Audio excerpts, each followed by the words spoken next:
Bonjour, bienvenue sur ce nouveau type de contenu remplissage. Parce que vous allez voir, c'est lié un peu à ce que je vais vous montrer. Alors, aujourd'hui de l'unboxing, le niveau 0 du contenu YouTube, on est d'accord. Alors, qu'est-ce que j'ai pour la chaîne qui arrive? Ou alors pour moi, faut bien que je pense à moi de temps en temps aussi. Alors, on a, comme vous le voyez, deux livres, un en anglais, un en français. Donc celui-là en français, je peux pas vous en faire encore la présentation parce que je l'ai à peine lu et en fait il faut que je fasse les montages et j'ai pas les composants pour faire les montages, faut que je les commande. C'est pas venu avec, contrairement à ce qui est écrit ici. Sur le site des lecteurs, il y avait plus le kit d'objets qui va avec, donc tant pis quoi. Puis je l'ai eu gratos en achetant celui-là en même temps.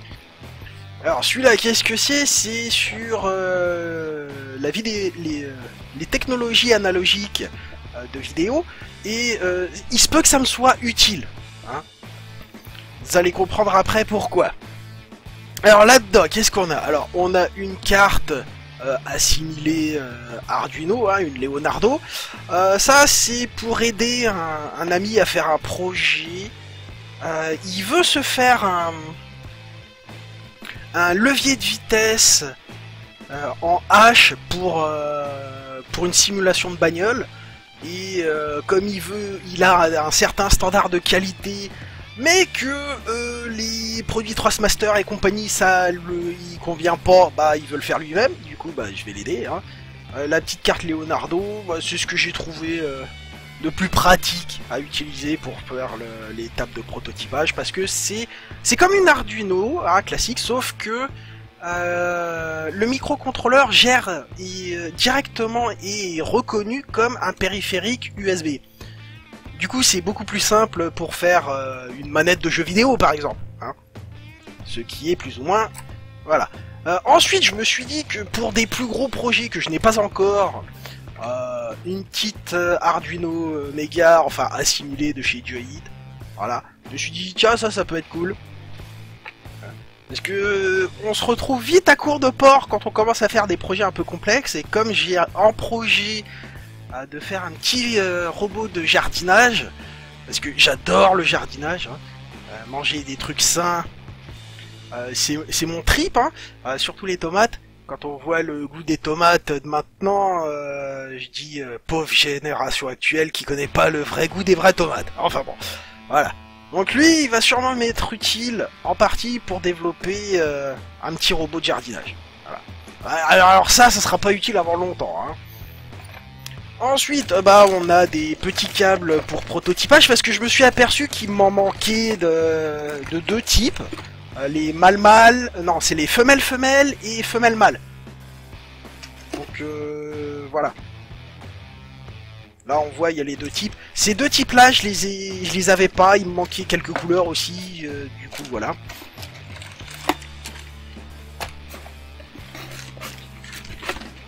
Qu'est-ce qu'il y a dedans? Ah oui, des piles 9 volts pour le multimètre. J'ai pris des Varta longue durée parce que voilà, j'avais envie d'avoir des piles de marque pour mon multimètre. Ça je le garde en dernier. Ça c'est des prises DIN 8 broches, si je dis pas de bêtises. C'est pour si vous avez suivi un peu les vidéos sur le stick arcade que j'ai commencé avec la Mega Drive, qu'il faut que je continue d'ailleurs. J'ai plus de Péritel, j'ai plus la prise Péritel pour la relier à la télé. Du coup j'ai commandé deux prises comme ça, des fois que j'en foire une. Et puis ça c'est un petit projet remplissage pareil que je vais faire d'ici peu je pense, si j'en ai besoin. Et ça va être... oh tiens, encore des câbles de prototypage. Il n'y a rien d'autre là-dedans? Non, c'est bon. Alors ça c'est un peu particulier, ça va ensemble. Et vous allez voir. Alors ça, qu'est-ce que c'est déjà? Et pourquoi c'est emballé dans du papier rose? Enfin du papier bulle rose. Ça, comme vous le voyez, c'est un microprocesseur. C'est un processeur Xeon. De l'époque Core to Quad. Sauf que ça, c'est un équivalent Bah oui, core to quad. Hein. C'est moins cher et on peut les overclocker plus fort. Donc pourquoi se gêner? Alors, oui. C'est pour remplacer mon ancien ordinateur qui est équipé avec un core to quad. Malheureusement, on se doute que les processeurs serveurs peuvent pas être adaptés comme ça sur la carte mère. Et c'est pour ça qu'il faut ce petit truc là. Voilà. Il faut ces espèces de petits stickers là. Et ça sert à inverser deux broches à l'arrière, enfin deux pads, deux petites pistes qui sont en dessous là, ça sert à les inverser. Il suffit d'inverser ces deux pins là pour que en fait le processeur s'adapte sur une carte mère qui n'est pas prévue pour accepter du Xeon, hein, pour les processeurs Core de Duo ou Core to Quad, et ça c'est un Xeon. Comme ces trucs là faut les importer d'Allemagne, je sais pas où, de Chine, et que c'est parfois un peu chiant, un peu long pour les avoir. Moi j'en ai pris 5 d'un coup, comme ça, s'il y a quelqu'un qui regardera la vidéo pour ça, il m'envoie, enfin on se débrouillera pour qu'il me donne ses coordonnées, et je lui en enverrai dans la limite des stocks disponibles une fois que j'aurai fini de faire ça. Alors je pense que je vais le faire assez vite parce que c'est un petit projet qui prendra pas très longtemps à faire en principe, hein. Parce qu'il y a une mise à jour du BIOS à faire, peut-être un peu... Parce que ça c'est carrément du hack de carte mère, hein, qu'on fait. Carrément. Voilà. Donc, puis moi ça me permet de mettre un peu à jour mon ancien ordi, qui servira sûrement pour faire un véritable serveur de remplacement pour le Raspberry Pi, qui au bout d'un moment va montrer ses limites. Hein, faut être honnête. Voilà. Donc ça va ensemble.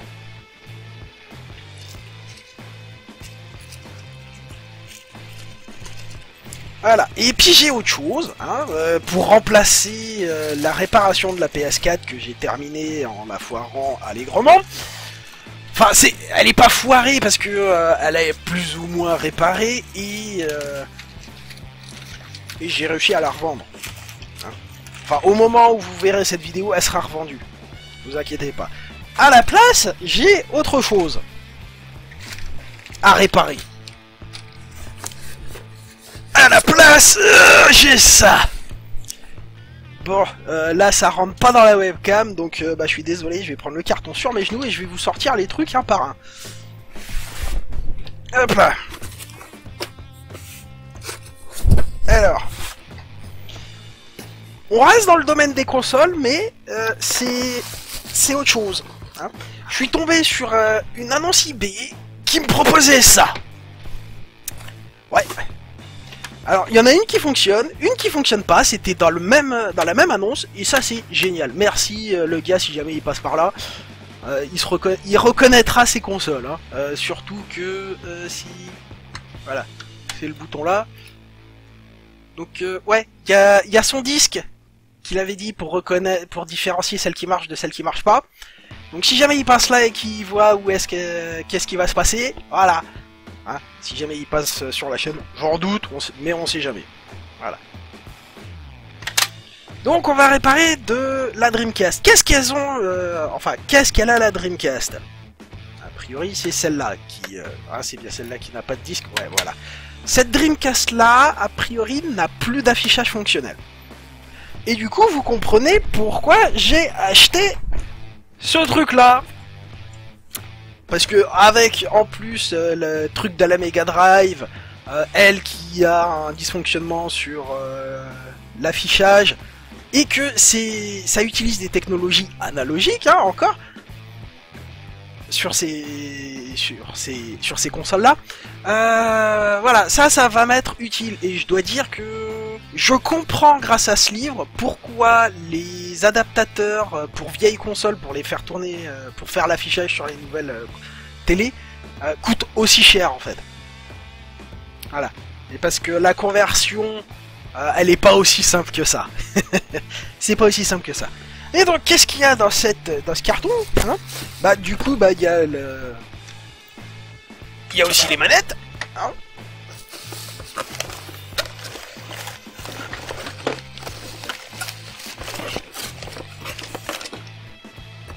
Et ce que j'aime pas, si vous voulez, sur ces manettes-là, c'est le port... Oh, c'est peut-être un dérivé de l'USB, ça. Viens là, toi. Est-ce que ça serait pas un petit dérivé de l'USB, les gars?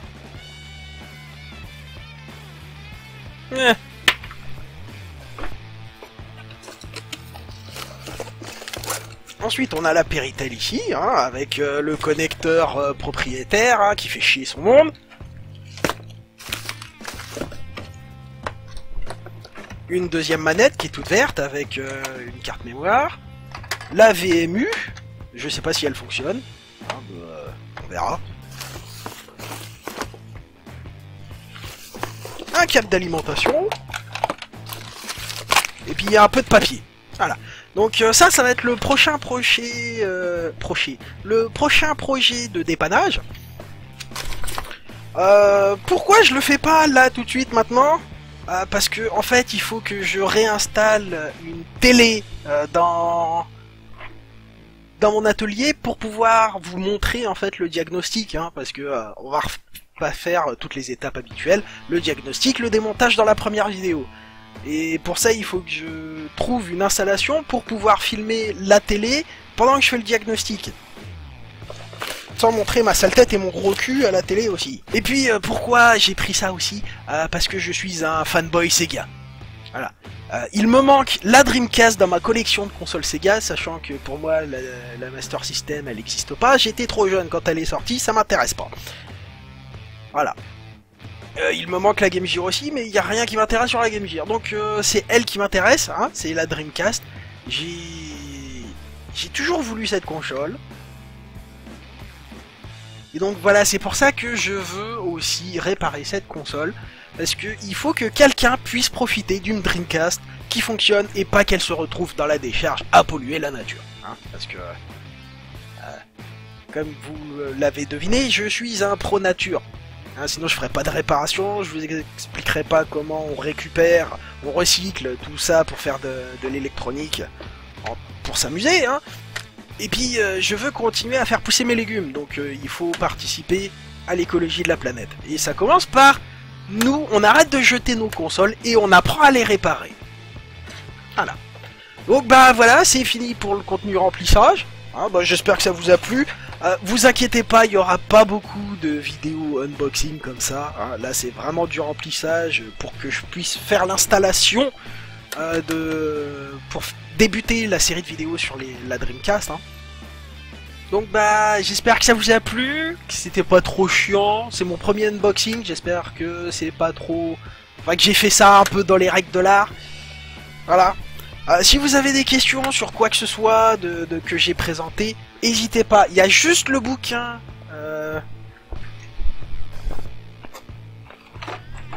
Juste ce bouquin-là, si jamais vous voulez que je vous donne mon avis, va falloir attendre. Et puis je ferai une vidéo sur les bouquins d'électronique. Enfin, tous les bouquins qui m'ont permis d'avoir mon niveau de connaissance actuel. J'ai aussi un autre document que j'ai envie de vous présenter et de tester, que j'en suis à la moitié de la traduction.